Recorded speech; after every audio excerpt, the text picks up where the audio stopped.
Hello, Clint. Hey, Thank you for joining us. We will begin with a question for you from Sarah Spencer. Hey, Clint. Just what was the biggest difference in that second half? It seemed like you guys really buckled down on defense. yeah, we were not satisfied, obviously, about the way that we came in the first half. Um, and I mean, we had to speak up in the locker room, and we knew that we had to turn this around. And definitely that it wouldn't be easy because we're already in foul trouble. But we did a great job by, first of all, allowing this team to have only 12 points and giving them two fouls in the whole quarter. That was big time of us. So with tonight's win, you guys clinched a spot in at least the play-in tournament. But of course, I know the goal is to avoid that.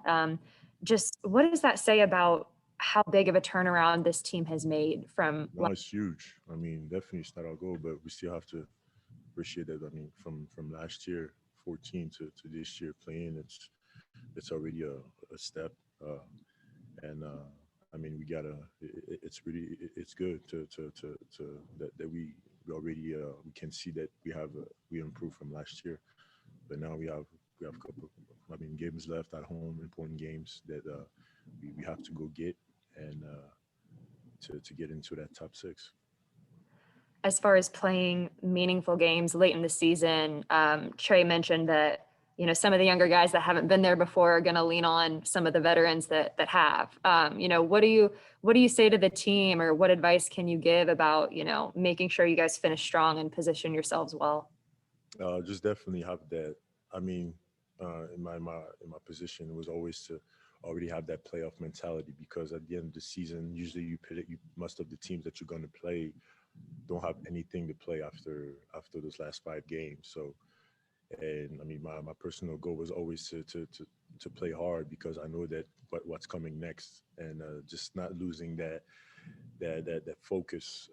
Even when we play teams that have nothing to lose, doesn't matter who they're playing, who's not playing. We have to be focused on us and how we want to execute.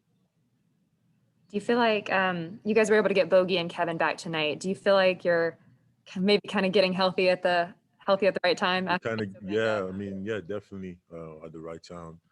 And I mean, now we just have to get back in that groove again because we have more to play in. Thank you. Kevin Chenard. I'm old and my memory's not that good, but I vaguely remember something earlier in the season where I think you said, "I'm healthy now. We're going to make the playoffs." Is that vaguely correct? Am I making this up, or is this something that happened? That we're gonna make the playoffs. Yeah. Did you tell your team, "Hey, I'm healthy now, so we're making the playoffs"? Like back in Did I training say that camp to or you? something like that.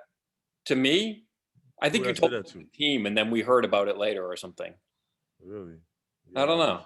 yeah. I Maybe say a I'm lot of crazy. things, so I don't know. I joke around sometimes. I don't know, but I mean, I feel I do my job like defensively, offensively, by bringing my energy. I feel like I give a great chance to my team to succeed. So I'm trying to do keep myself healthy and get myself going every single game. And just to kind of switch gears, a lot of times Danilo is coming in to back you up and play center. He seems like he's been in the league forever. Can't run, can't jump, but when he comes in, his team's better off for having him in there. Well, what do you see when you see him plying his craft? Man, it's just so easy for him. I feel like he can score anytime from everywhere. I feel like it's just easy for him from any spot. When he gets the ball, he doesn't need to move a lot to score the ball. So that's a big plus for us. Raphael Haynes from the three-point conversion. Hey, Clint, great win and congrats on at least securing yourself in a playing game. But I do remember you specifically told me before the season that you wanted to make the playoffs, and knowing the Obviously, fact, yeah, knowing the yeah. fact that, say it again. No, go ahead. I say obviously, yeah. I want to make the Oh playoffs. yeah, right. And you said that coming from Houston, you knew you were going to have to take on a leadership role.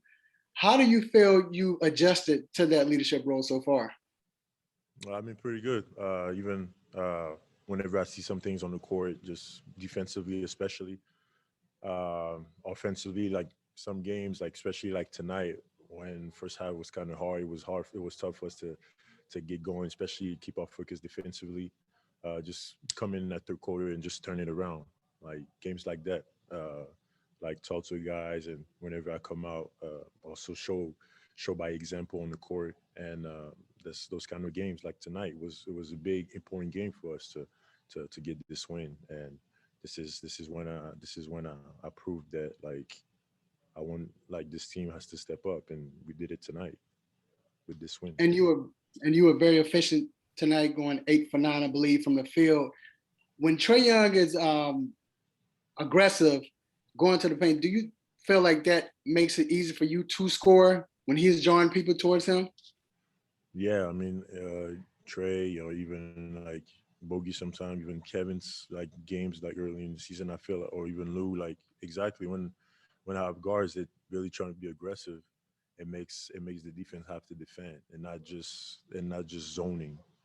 And definitely with Trey, who's a like terrific scorer, I feel like it makes the job easier for the whole team because you have to respect this guy.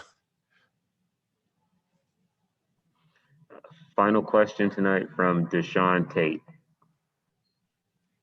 Congratulations on the win, Clint.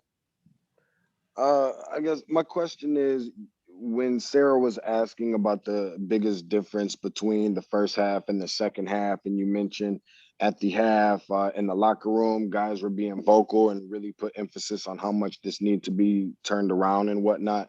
Who was really like the main driving force in that locker room in terms of that vocal leadership and speaking up and speaking out? And who has that person kind of been all I think the season guy who long? has that personality to just talk whenever he feels something or has something on his mind. It's really I would say Solo Hill. He likes to just speak up whenever he has something on his mind, and also like I told him like that we need that, like especially like we need that from him because like he's been really helpful with that in the locker room and helped the young group, the young guys to really realize that we had to turn around and really like step up. So like really like shout out to Solo for really speaking up the whole season, and we definitely gonna need more from him coming to the postseason. Thank you, Clint. That was our final question. Thank you. Thank you, everybody, for joining us.